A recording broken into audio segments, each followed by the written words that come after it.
Verb के बारे में जाना कि रेगुलर, इरेगुलर, फिनाइट, इनफिनाइट, फिर उसके बाद ट्रांजिटिव, इंट्रांजिटिव। हमने रेगुलर इरेगुलर के बारे में पढ़ लिया, फिनाइट और इनफिनाइट के बारे में पढ़ लिया। इनफिनाइट को ही नन फिनाइट कहते हैं, नन फिनाइट को फिर हम सभी 3 भागों में बांट दिया, इन्फिनेटिव वर्ब्स, जेरंड और पार्टिसिपल। फिर पार्टिसिपल को हमने 3 भागों में बांटा, उसमें से पहला था आपका प्रेजेंट पार्टिसिपल, दूसरा था पास्ट पार्टिसिपल, तीसरा था परफेक्ट पार्टिसिपल। तो परफेक्ट पार्टिसिपल के अंतर्गत हैविंग प्लस V3 का प्रयोग किया जाता है, हमने उसके बारे में भी पढ़ा। अब हम सभी ट्रांजिटिव और इंट्रांजिटिव वर्ब के बारे में पढ़ेंगे, जो आपका एक्शन वर्ब का तीसरा टॉपिक है, बहुत ही इंपॉर्टेंट टॉपिक है। ध्यान देना है कि ट्रांजिटिव और इंट्रांजिटिव वर्ब, ध्यान दीजिए कि जिस एक्शन वर्ब के ठीक बाद ऑब्जेक्ट का प्रयोग किया गया हो उसे ही हम ट्रांजिटिव वर्ब कहेंगे। ट्रांजिटिव वर्ब जिस एक्शन वर्ब के ठीक बाद ऑब्जेक्ट का प्रयोग किया गया हो, जैसे में ही इट्स अ मैंगो, इट्स आपका एक्शन वर्ब है, इट्स आपका एक्शन वर्ब है और अ मैंगो आपका ऑब्जेक्ट है। और अभी हमने जस्ट बताया कि इट्स के एक्शन वर्ब के बाद में यदि ऑब्जेक्ट का प्रयोग कर दिया गया हो तो उस एक्शन वर्ब को हम सभी ट्रांजिटिव वर्ब कहते हैं। I send a letter, send आपका एक्शन वर्ब है और उसके बाद लेटर आपका ऑब्जेक्ट है, इसलिए हम इसे ट्रांजिटिव वर्ब कहेंगे। ऑब्जेक्ट की जगह पर नाउन, प्रोनाउन का प्रयोग किया जाता है। फिर अब हम सभी इंट्रांजिटिव वर्ब के बारे में जानेंगे कि इंट्रांजिटिव वर्ब जिस एक्शन वर्ब के ठीक बाद ऑब्जेक्ट का प्रयोग नहीं किया गया हो उसे ही हम इंट्रांजिटिव वर्ब कहते हैं। याद रहे कि ही इट्स हियर, इट्स आपका यहाँ पे एक्शन वर्ब दिया गया है, लेकिन इसके बाद में यह आपका एडवर्ब्स ऑफ प्लेस दे दिया गया है, एडवर्ब्स ऑफ प्लेस दिया गया है। यहाँ पर आपका ना ही नाउन का प्रयोग किया गया है और ना ही प्रोनाउन का प्रयोग, अर्थात यहाँ पर एक्शन वर्ब के बाद में ऑब्जेक्ट का प्रयोग नहीं किया हुआ है, इसलिए यह आपका इंट्रांजिटिव वर्ब कहलाता है। फिर उसके बाद आई सेंड देयर, सेंड आपका एक्शन वर्ब है लेकिन देयर आपका एडवर्ब्स ऑफ प्लेस है, इसीलिए यह एक्शन वर्ब के बाद में ऑब्जेक्ट का प्रयोग नहीं किया गया है, इसलिए मेरा यह एक्शन वर्ब जो है वह मेरा क्या कहलाता है, इंट्रांजिटिव वर्ब कहलाने लगता है। तो अब हम सभी समझ गए कि कौन सा हम ट्रांजिटिव कहेंगे और कौन सा हम इंट्रांजिटिव कहेंगे। सामने जो है अब आपके सामने ऑक्सिलरी वर्ब का प्रयोग आएगा। याद रखना है कि अब आपके सामने ऑक्सिलरी वर्ब का प्रयोग आ जाता है कि ऑक्सिलरी वर्ब को फिर हम सभी 3 भागों में बांट दिए। उसमें से पहला आपका प्रिंसिपल वर्ब था जिसका संख्या 11 होता है, पहले हमने बताया, आप देख लीजिए। फिर दूसरा में मॉडल्स ऑक्सिलरी वर्ब है जिसका संख्या 13 होता है और मॉडल से ही आपका एक और आ जाता है, इसे हम सेमी ऑक्सिलरी वर्ब कहते हैं, इसका संख्या 2 या 3 बोलेगा।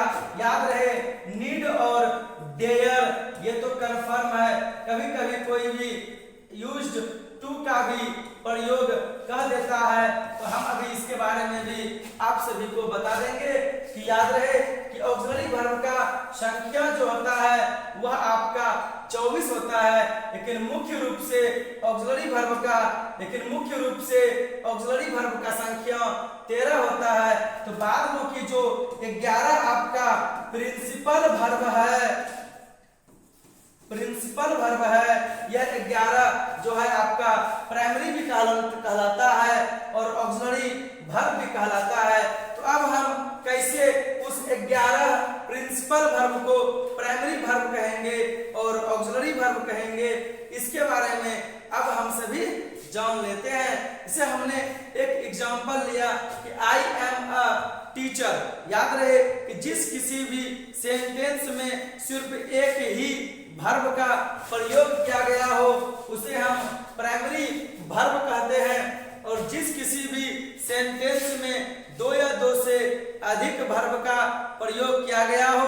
जिस वर्ब के अंत में ना का प्रयोग किया हुआ रहता है उसे हम कह देंगे प्राइमरी वर्ब, और जो दूसरा बच गया उसे हम कहेंगे हेल्पिंग वर्ब या ऑक्सिलरी वर्ब। याद रहे कि जिस प्रकार आई एम अ टीचर हमने लिखा, इस वाक्य में सिर्फ एक ही वर्ब का प्रयोग किया हुआ है एम, इसलिए हम इसे प्राइमरी वर्ब कहेंगे। और I am teaching a book, हमने दूसरा एग्जाम्पल लिया कि I am teaching a book, इस वाक्य में दो आपका वर्ब का प्रयोग किया हुआ है, एक आपका एम है और दूसरा आपका टीचिंग है। याद रहे टीचिंग वाले वर्ब में ही ना का प्रयोग किया हुआ रहता है, क्योंकि टीच का अर्थ होता है पढ़ाना। तो अभी हमने जस्ट बताया कि जिस एक्शन वर्ब के अंत में ना लगा हो आप उसे, जिस वर्ब के अंत में ना लगा हो आप उसे प्राइमरी वर्ब कह दें, और जो आपका बच गया आप उसे ऑक्सिलरी वर्ब कह देंगे। तो देखिए वही एम यहाँ पर है जो हमने प्राइमरी वर्ब कहा, और वही एम यहाँ पर भी है जिसे हमने ऑक्सिलरी वर्ब कहा। क्यों कहा? क्योंकि जब प्रिंसिपल का प्रयोग अकेले वाक्य में हो तब हम उसे प्राइमरी का नाम देंगे, और जब वह किसी अन्य एक्शन वर्ब के साथ में प्रयोग कर दे तब हम उसे ऑक्सिलरी वर्ब कहते हैं। नेक्स्ट एग्जाम्पल फिर हम सभी देखेंगे, I do not want to teach you. देखते हैं एग्जाम्पल को, I do not want to teach you. अब देखिए इस वाक्य में तीन वर्ब का हमने प्रयोग कर दिया, एक डू, एक वांट, एक टीच। याद रहे टीच मतलब पढ़ाना आपका प्राइमरी हो गया, वांट मतलब चाहना आपका प्राइमरी हो गया, लेकिन यहाँ पर आपका डू का प्रयोग किया हुआ है। और एक बात हम बता दे रहे हैं कि नोट का प्रयोग जब भी आप निगेटिव सेंटेंस में करेंगे तो ध्यान में रखना है कि नोट का प्रयोग निगेटिव सेंटेंस में हमेशा ऑक्सिलरी वर्ब के साथ में ही किया जाता है, इसलिए यह डू मेरा ऑक्सिलरी वर्ब कहलाया। लेकिन अब नेक्स्ट एग्जांपल यदि हम लेते हैं आई डू इट, तो याद रहे कि वही डू का प्रयोग यहाँ हमने अकेले प्रयोग किया हुआ है, इसलिए जिस वाक्य में भी अकेले वर्ब का प्रयोग किया गया होगा आप उसे प्राइमरी वर्ब कहेंगे। नेक्स्ट एग्जांपल फिर हम सभी देखेंगे कि they have taut you for years. इस वाक्य में हमने दो वर्ब का प्रयोग लिया है, एक है आपका टाउट और दूसरा आपका हैव है। तो टाउट जो होता है वह मेरा टीच का रूप है, टीच मतलब पढ़ाना होता है, इसलिए यह मेरा प्राइमरी वर्ब कहलाएगा। वर्ब का कोई भी रूप याद रहे एक्शन वर्ब में होता है, एक्शन वर्ब कहलाता है। और हैव जो है मेरा आपका, यह आपका ऑक्सिलरी वर्ब है। याद रहे कि ऑक्सिलरी वर्ब हमेशा प्राइमरी वर्ब को ही सपोर्ट करने के लिए आता है।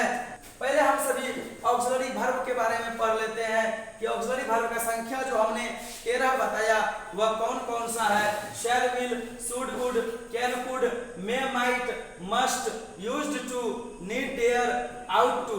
याद रहे कि जितना भी आपका मुख्य रूप से ऑक्सिलरी वर्ब का संख्या है उन सभी वर्ब के साथ में आपका हमेशा वर्ब का पहला रूप का ही प्रयोग किया जाता है। ध्यान रखना है कि ऑक्सिलरी वर्ब के साथ में हमेशा वर्ब का पहला रूप का ही प्रयोग होता है। आई, शैल और विल ऐसा दो ऑक्सिलरी वर्ब है जो सब्जेक्ट के अनुसार चेंज हो जाता है, और बाद में कि जितने भी आपका ऑक्सिलरी वर्ब है वो हर सब्जेक्ट के साथ में प्रयोग कर दिया जाता है। याद रहे कि आई और बी के साथ में शैल का प्रयोग होता है, बाकी सभी सब्जेक्ट के साथ में विल लगा देंगे। लेकिन वाक्य में अवश्य लगा हो तो आई और बी के साथ में विल लगा देंगे और बाकी सभी सब्जेक्ट के साथ में शैल लगा देंगे। अब देखना है, हमने बताया था आप सभी को कि प्राइमरी के बारे में जान लिया, ऑक्सिलरी के बारे में जान लिया, अब हम सभी सेमी ऑक्सिलरी वर्ब के बारे में जानेंगे। हमने बताया है कि सेमी ऑक्सिलरी वर्ब का संख्या 2 होता है, नीड और डेयर। आप कब नीड और डेयर को प्राइमरी वर्ब कहेंगे और कब आप नीड और डेयर को ऑक्सिलरी वर्ब कहेंगे, इस चीज का बहुत ही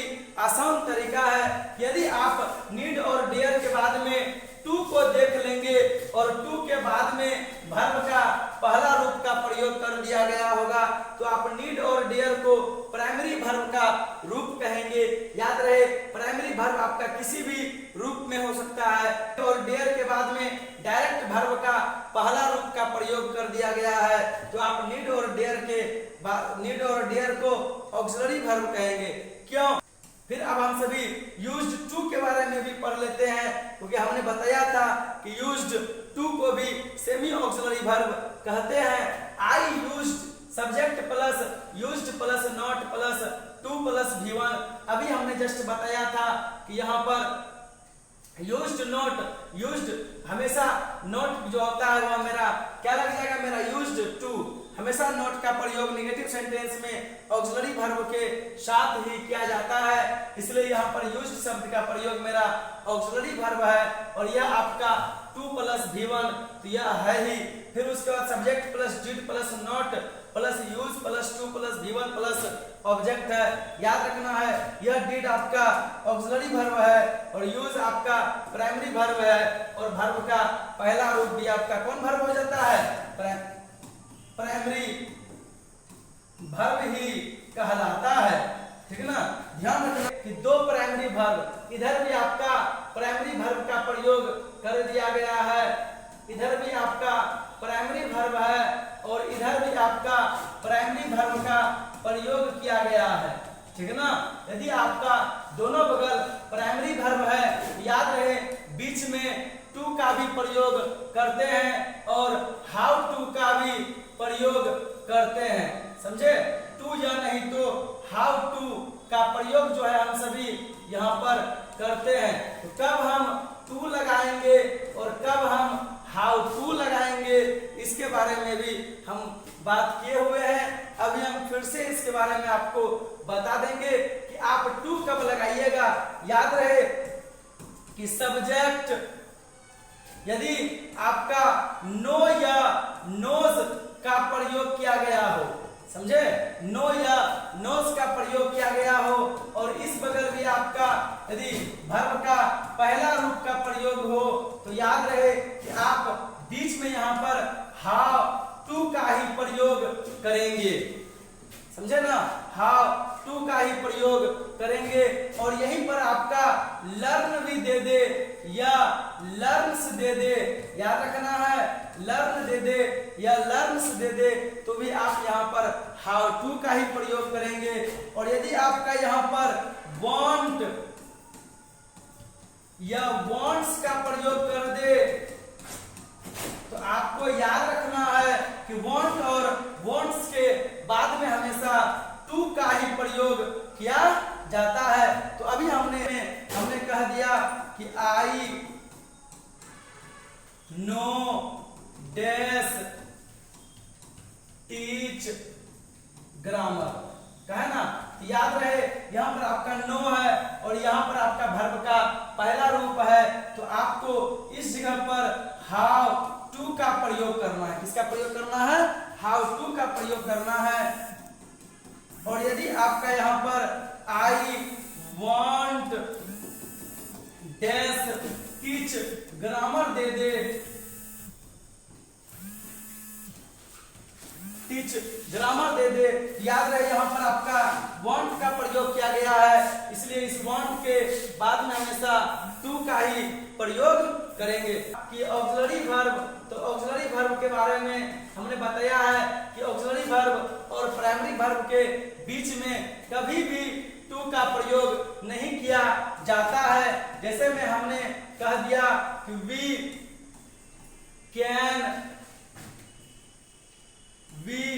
कैन डैश देयर, कहा ना, तो याद रहे यहाँ पर कैन शब्द का प्रयोग किया गया है तो कैन जो होता है मेरा यह क्या होता है, ऑक्सिलरी वर्ब है ना। तो ए नंबर में हमने लिख दिया यहाँ पे बी नंबर में, ए नंबर में गो लिख दिया, बी नंबर में वेंट लिख दिया, सी नंबर में गोन लिख दिया और डी नंबर में नन ऑफ दिस दे दिया। ठीक है ना, याद रहे कि कैन मेरा ऑक्सिलरी वर्ब होता है और ऑक्सिलरी वर्ब के बाद मेरा हमेशा वर्ब का पहला रूप का ही प्रयोग किया जाता है और यही मेरा वर्ब का पहला रूप होता है, इसीलिए मेरा आंसर भी यहाँ पर नंबर सही हो जाएगा। हम सभी वर्ब के बारे में बहुत ही अच्छे से एक एक करके टॉपिक के बारे में पढ़ा कि वर्ब जो होता है आपका प्राइमरी वर्ब और ऑक्सिलरी वर्ब हो जाता है, और प्राइमरी वर्ब को 3 भागों में हमने बांटा। और याद रहे यहीं से हमने एक और पार्ट्स को हम सभी ने पढ़ा, जिसे हमने क्या कहा था, नॉन फिनाइट को 3 भागों में बांट दिया था। एक को कहे थे इन्फिनिटिव, याद रहे इस चीज को, इन्फिनिटिव वर्ब्स। दूसरा को कह दिए थे जेरंड, और तीसरा को कह दिए थे पार्टिसिपल, ठीक है ना।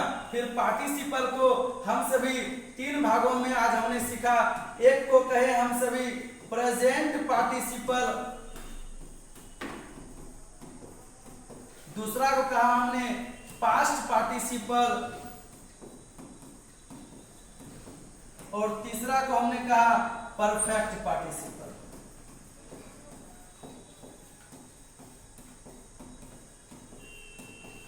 ठीक है ना।